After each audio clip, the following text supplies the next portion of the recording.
د فاتحه مبارکه سوره چې د قرآن عظیم شان لومړی سوره ده په مکې معظمه کې را نازله شوې ده او مبارک آیاتونه لري تلاوت او پښتو ترجمه یې له لومړي آیت څخه اورئ.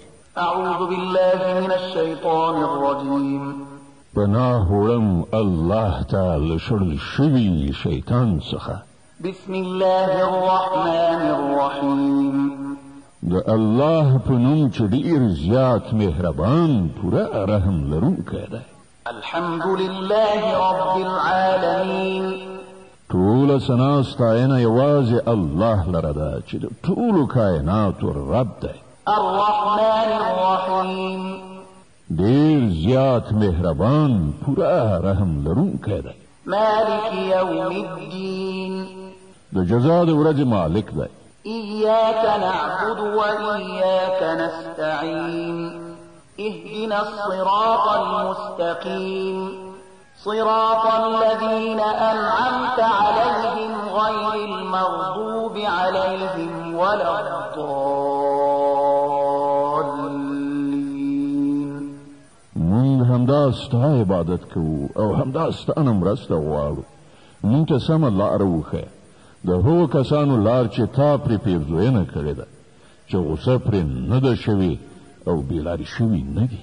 د بقرې مبارکه سوره چې د قرآن عظیم الشان دوهمه سوره ده په مدینې منورې کې را نازله شوې ده. 280 مبارک آیاتونه لري تلاوت او پښتو ترجمه یې له لومړي آیت څخه اورئ. بسم الله الرحمن الرحیم د الله په نوم چې ډېر زیات مهربان پوره رحم لرونکی دی. الف لام میم ذلك الكتاب لا ريب فيه هدى للمتقين الذين يؤمنون بالغيب ويقيمون الصلاة ومما رزقناهم ينفقون. الف لام میم دا د الله کتاب دی په دې کې هیڅ شک نشته. هدایت دی د هغو پرهیزګارانو لپاره چې پر نالیدلو ایمان راوړي لمونځ قایموي کوم روزي چې موږ هغو ته ورکړې ده له هغې نه یې د خدای د رضا په خاطر لګوي. والذين يؤمنون بما أنزل إليك وما أنزل من قبلك وبالآخرة هم يوقنون. او هغه کسان چې ایمان لري په هغه کتاب چې پر تا باندې نازل کړی شوی دی قرآن او کوم کتابونه چې له تا نه مخکې نازل کړی شوي پر هغو ټولو ایمان راوړي او پر آخرت باور لري. أولئك على هدى من ربهم وأولئك هم المفلحون.